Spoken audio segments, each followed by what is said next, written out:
And the CERRE goal in these matters, I think, is straightforward.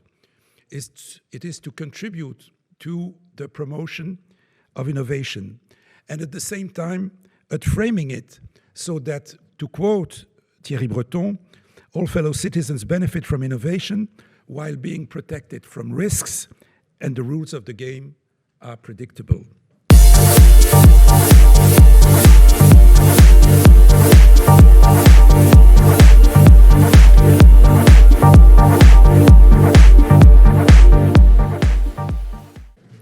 Okay, well, good morning, everybody, and welcome. I'm very, very happy to see a packed room this morning, despite the weather report were working against us, saying that it would snow. It doesn't snow, of course, and it's nice. So I'm very happy that we can have this CERRE Digital Platform Summit. As we approach critical deadlines for the DMA and the DSA, I would dare saying that this summit is nothing less than a focal point for discussions shaping the future of platform regulation in the European Union. But before we get into this, let's just take 1 minute to reflect on this achievement. CERRE started to work on platform regulation as early as in 2017. That is already 7 years ago. Our pioneering role was recognized by the European Commission when in 2019 I had the honor to be appointed as the first chair of the group of experts of the newly created EU Observatory on the online platform economy. And when, at the end of my mandate in 2022, the Commission appointed CERRE Academic Director Alexandre Destrel. And since 2017, our think tank has played a key role in contributing in total independence to the development of the platform laws. Not only the Commission, but also the European Parliament lawmakers and several member states, including successive council presidencies, have called upon our independent expert advice in the preparation of the DMA, the DSA, the Data Act, the Data Government Act, and very recently the AI Act. And I was also thrilled when I traveled abroad last year. I was in the US, in India, in China, among others, and I could note that CERRE's expertise on platform regulation is also highly respected outside Europe. And the CERRE goal in these matters, I think, is straightforward. It is to contribute to the promotion of innovation, and at the same time, at framing it so that, to quote Thierry Breton, all fellow citizens benefit from innovation while being protected from risks, and the rules of the game are predictable. And we are proud to contribute to this effort, to contribute to setting these rules of the game in a way that makes sense for everybody. The DMA has the aim to preserve contestability and fairness in digital markets. And the big platforms, the designated gatekeeper platforms, are set to unveil their compliance plans. The EC, in its unique role as an enforcer, collaborates with national authorities, raising important institutional design questions.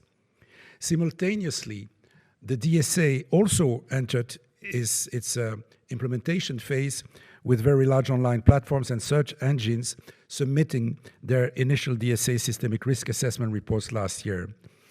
The Commission's assessment will guide us in understanding the practical implications of these regulations. So today, for this digital platform summit, we have gathered representatives from gatekeepers, national regulators, third parties as NGOs, academics, and the European Commission. And we want to discuss very straightforward questions, but less straightforward answers, That is, what does a successful DMA and DSA implementation look like in practice? What challenges do parties face, and how can they address those challenges? And this summit closes an ambitious multi-stakeholder CERRE initiative entitled the DMA Compliance Forum, which has taken place throughout 2023. It has taken the form of a neutral and trusted platform which we have set up to facilitate dialogue among CERRE members and academics to contribute to an effective and proportionate enforcement of the regulation. And I also note with pleasure that the forum sessions were honored by the attendance from European Commission officials. And the work was organized around 3 building blocks: compliance indicators, compliance process, and the technical principles of compliance. And as a result, we are publishing this morning under the title Implementing the DMA Substantive and Procedural Principles, a series of issue papers on the DMA. These are bound together into a 150-page ebook that you can download from our website. Over the day, the CERRE team, which has authored this book, and which includes Alexandre Destrel, Marc Bourreau, Richard Feasy, Amelia Fletcher, Jan Kremer, and Giorgio Monti. They will present their papers to you, and this will be followed by panel discussions between our team and distinguished speakers. On the DSA, CERRE has come out with an influential report last year on the definitions of systemic risk, and this piece has also contributed to better understanding of systemic risk assessment.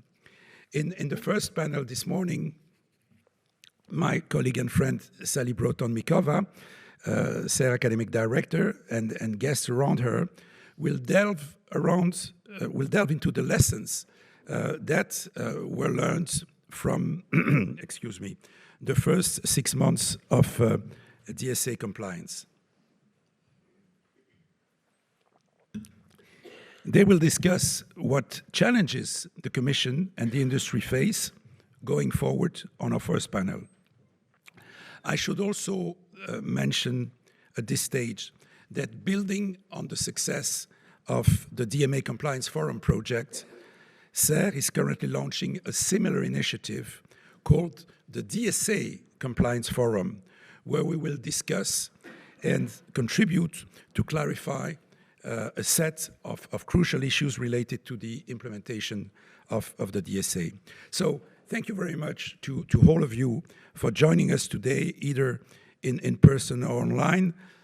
We have some 240 people who registered for in-person participation. Fortunately, they are not all here this morning. And we have more than 500 people who are watching us online, and that I'm very happy to welcome here also.